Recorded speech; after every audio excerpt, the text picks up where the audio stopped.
Good afternoon, everybody. How you doing? Welcome to the Wisdom of the Way. Today, I want to talk about magic. Yep, magic with a K, not magic with a C. We're going to talk about magic because I think there's a huge misconception. Let me give you an idea.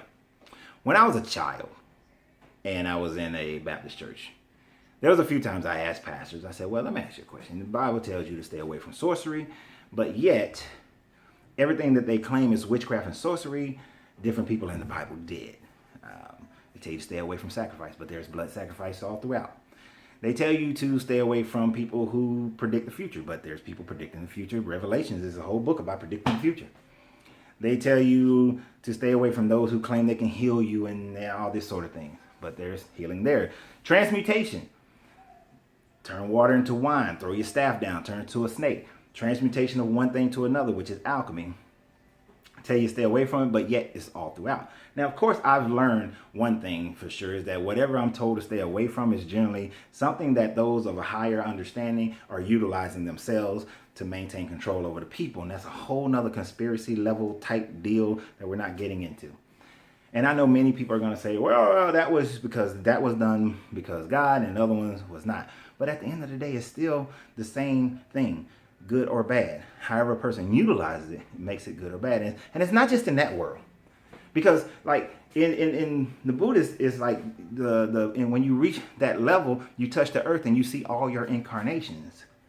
And you fight against demons and devils, and you also are able, it's about healing and unblocking chakras. But if you don't know how to unblock the chakra, then you can dam up someone's chakra. If you don't know how to raise the kundalini, then you can drop the kundalini even further. If you call upon in shamanism, you call upon the wrong animal spirits, then they could be more danger to you than help. Even in Judaism, they say that the idea that if you can call upon the true name of God, the tetragrammaton, then you will have power over the God.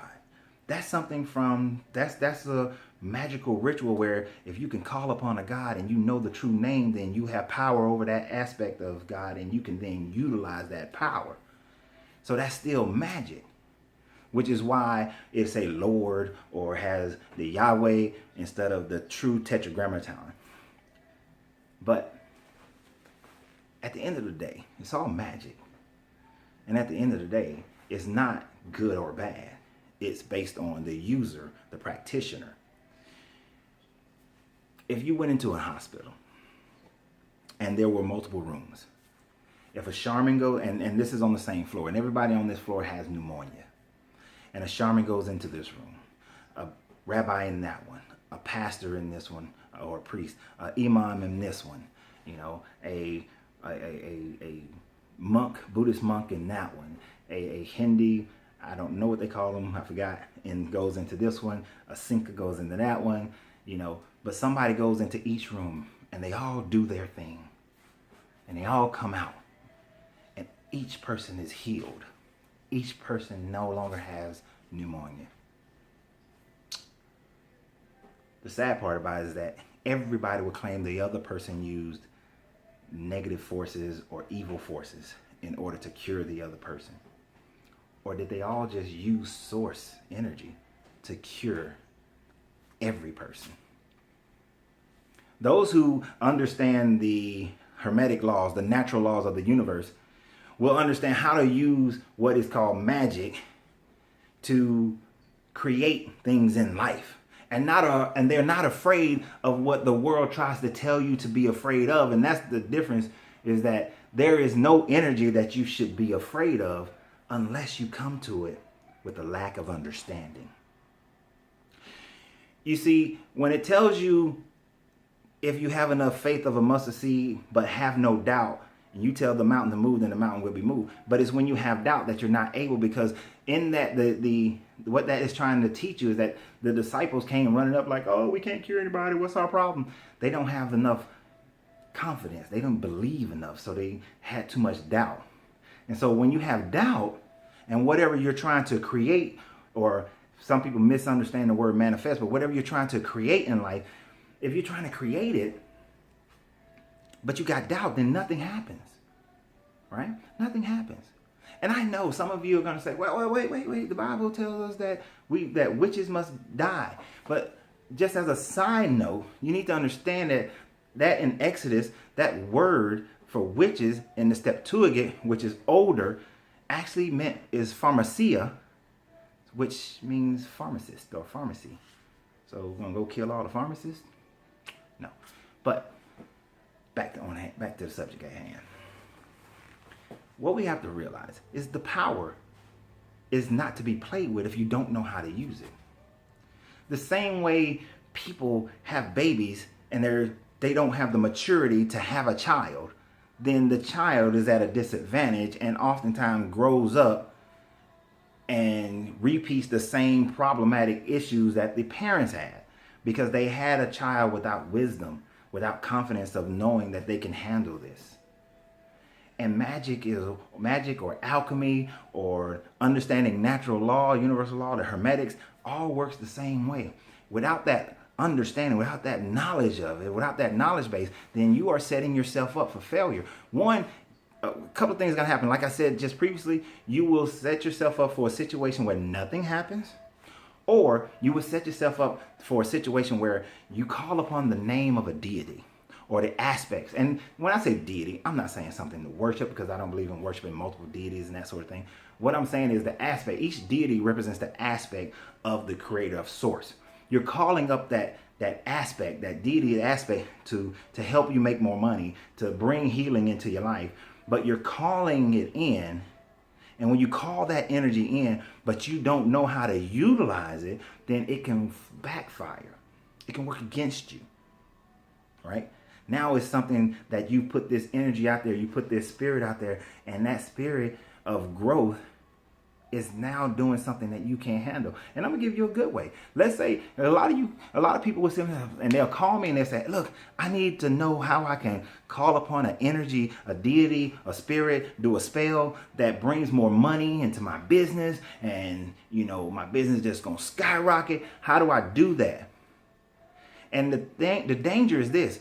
Let's say I did it. I help you do it. I show you how to do it, and you go and you do it, and all of a sudden your business just starts blowing up. You got like more clients than you can imagine. You got more customers coming in than you can imagine, but you're not ready to handle it, and you got an overflow, and so many people come in that you can't serve them. You underserve them. Your reputation gets damaged like to no end, and the next thing you know, nobody wants to come and you're out of business. Well, the spell work, the magic work, the energy work, the creation, the manifestation occurred, but guess what? You weren't ready for it. You weren't ready for it. And it happened, and now you are done. You're over. Your business is completely gone. So is it the magic? Is it the spell? All that stuff happened, but you weren't able to maintain it because you weren't ready, because you had a little bit of knowledge. You had a little bit of knowledge to know that there are other energies out there, that you understand the natural laws and how the pendulum swings, the law of correspondence, as above, so below. You understood the law of mentalism, that creation happens in the subconscious and that manifestation happens in the conscious, which manifestation is just the recognition of what the subconscious already created, and now you realize it's there. So you understood that to a certain level, just a little bit, but you didn't understand the deeper levels of it. So you weren't ready for it. And when you got it, you lost it. When you got it, it brought more pain to your life. It's like people who want to become famous, actors and actresses, singers. They want to become famous, but they're not ready for the fame. And their life falls apart into drugs and alcohol or destructive behavior or horrible financial management. Look at a person who wins the lottery. These people oftentimes are not ready for it. And then what happens? Within 10 years, they're back to broke, or their lives are wrecked, their family member is gone. They weren't prepared for such an event. Now, I'm going to tell you, I'm ready to win the lottery. I got a plan, so I'm good. And if family members or people don't like me because I won, I'm good. You can't affect my emotions that way. But many people aren't that way. Many people aren't ready. All of a sudden, they win the lottery, and if they don't give enough money to a family member and the family member gets mad at them, then they feel horrible, and then they go destructively give away money or develop these horrible habits and find themselves in a worse situation. And now Family members aren't family members anymore. And I know what you're saying, that if they left a person because of that or act that way, well, they weren't real in the beginning. But when people don't have, people can't get, people are different. Money is not good or bad. Money just reveals more about who a person really is. But so the same works with magic. The same works with energy. All right. If you receive more source energy and you're not ready for it, it's only going to reveal how unprepared you are, how unprepared you are. And if you're that unprepared, you're going to have destruction in your life. And that's what I don't want you to have. You got to get before you start participating in certain rituals or certain incantations or start meditating, or anything, you got to get yourself ready.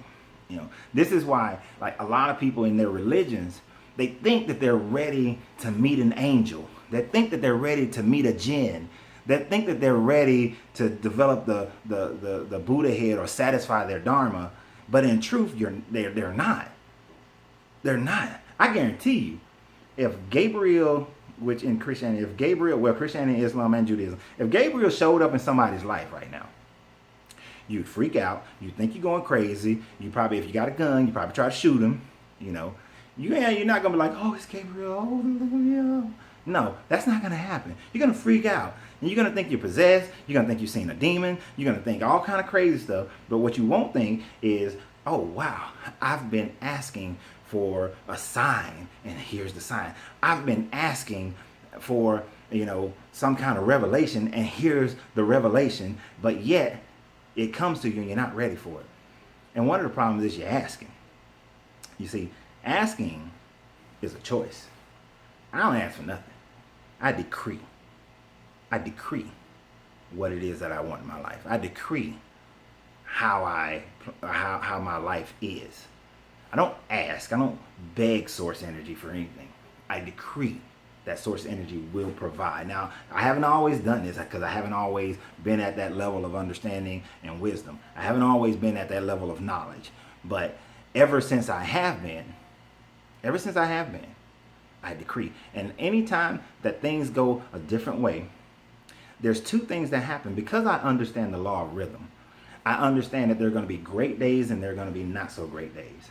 But what I know is that in source energy, because I'm asking for this, see, this is the way that all things work for the good. All things work for the good of those who know the Lord. That's what the Bible will tell you. But of course, my translation of that, and if you disagree with me, you can argue with me in the comments, but I'm not going to argue with you. You can subscribe, but I'm not going to argue with you. So you're wasting your typing if you do. But all things work for the good of those who know the Lord. You see, I know source. So I know that when the pendulum swings to the right, there's an equal swing to the left.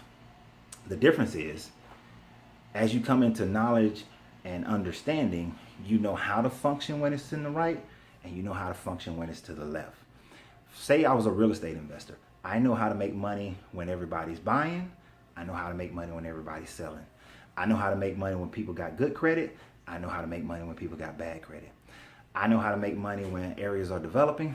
I know how to make money when areas are underdeveloped or they're not developing or going in the opposite direction. I know how to regentrify, and I know how to continue to build up. You see, I will flow as the pendulum flows. Now, when you come into wisdom, this is when you manipulate the pendulum. Now, that's a very high level for most things. That's your playing the market where you create the bull or the bear market, because you've managed that pendulum for so long and grown so powerful within it that now you have the finances and funding and the know-how and the connections to manage and create swings to the right and swings to the left. These are your investors who know how to make money in either market, but the true investor, the true one who manages it, is the one who creates the swing to the right and creates the swing to the left. Let me give you an idea of that. Apple. Most people, I was growing up, we had Walkmans. I know some of you young guys don't know what it is. We had Walkmans, or you had CDs, and that's how you kept your music. You buy somebody's CD, and you have your little CD player, and you play it. I did not know until Apple told me. I did not know that I needed an MP3 player. I didn't know it till Apple told me that I did. I didn't know that I needed all my songs on one device. I need 100 songs on one device or 500 songs on one device. And now it's no telling how many you can get on one device. I didn't know that. I didn't know I needed digital music. But Apple created it. And they're a computer company. They're not a music company. But Apple said, no, we are a you have a better life company. That's what they are. You will have a better life because we're going to create and innovate things so that your life is better company. And we're going to create stuff that you don't even know you need. And I didn't know I needed. Didn't know. Didn't know I needed a smartphone until people like Apple and Samsung and all of them start creating it. Did not know it. Heck, when I was growing up, did not even know I needed a cell phone. We got along fine being on the other side of town with no cell phone and just picking up pay phones or calling whenever. We got along perfectly fine. But now you got to have a cell phone. People who control the pendulum. So as you grow, but right now, if you're not able to control a pendulum in a small area or in your area or parts of your life, if you're not in control of it, learn to control it. Control your emotions, control your love, control your finances. You can control the pendulum in that area. But also, as you build up to it, gain an understanding, gain a wisdom of it so that you can utilize it in your way. But see, that's not magic. It's the pendulum. It's understanding the natural laws of the universe. The pendulum swings, the law of cause and effect. And yeah, I'm going to do a whole video on the natural laws, but the law of cause and effect, the law of correspondence, the law of gender, because if you want to create anything, you got to have good male and female energy, and not in the literal form of a man and a woman, even though that's the literal example of it, the alchemical marriage, but it is understand that in all creation, it takes male and female energy to create anything. And that is the raising of the Kundalini that I spoke of earlier. That is the two intertwining serpents coming up in the caduceus, which is our symbol of health. So the symbols are right there in front of you for you to know what it is. But magic, it's not something that you should be afraid of. Light energy, dark energy, it's not something you should be afraid of. People have conditioned you to be afraid of it. They've conditioned you to think that everything that's dark is evil. But I want to leave you with this. And I do want to hear some comments about this. I want to leave you with this. And this is not, the way I'm phrasing this is not from me. This is a way that another person in my video logs that I listened to had phrased it. But she said that darkness didn't come from light, but light came from darkness. That from darkness, light was created. Because in the beginning, there was darkness, and then there was light. Light never creates darkness, but darkness creates the light. So without light, without darkness, there will be no light. So why are you afraid of the darkness? Another friend of mine, though, as we discussed this, said that the rejuvenation of the body occurs in darkness, when you're asleep, in your subconscious. I know the law of mentalism says that true creation happens in the subconscious of the mind, the deep recesses of the mind, which is in darkness. Science shows us that in between all atoms, in between the protons and neutrons, there is space of darkness. That there is always space of darkness, that the majority of the universe is darkness. So if the majority of the universe is darkness and dark energy, and all things were created by a creator, or all things were created by energy, then the majority of the energy in the universe, the majority of creation in the universe is dark energy and darkness. And for all my movie people, Star Wars, in order for Luke to become the greatest Jedi ever, he had to go through the darkness. Had to go through the darkness, through the Dyath, in order to get to the top level of creation. Now, if you look at the Sephiroth, the Tree of Life, you got to go through the darkness. So I'll tell you this. If you study those movies, you'll see how Anakin got stuck in the darkness and why he got stuck in the darkness. Even though he had the power, he got stuck in that darkness. But it wasn't until he realized he got stuck in the darkness because his pathway to the darkness was through fear and hate and anger. But it was in love for his son that he killed the emperor, even though he was still in the darkness. So going through the darkness with love and care brings you into the fullness of the crown. Just a little something to throw in there. So y'all have a great day. This is the Wisdom of the Way. Love to hear your comments. But again, I'm not going to argue religious points here and there, and you misinterpret this, that, and the third. And if that's what your bag is, I'm not going to do that, because I've wasted so much energy, my own energy, arguing with people. And guess what? My energy is way too valuable to argue. So if you have your belief, I have my belief, we're good. And for those who understand where I am and want to learn more, continue to subscribe and share these videos. If you don't, then hey, that's you. That's your life. Okay? Enjoy it. Y'all have a good one.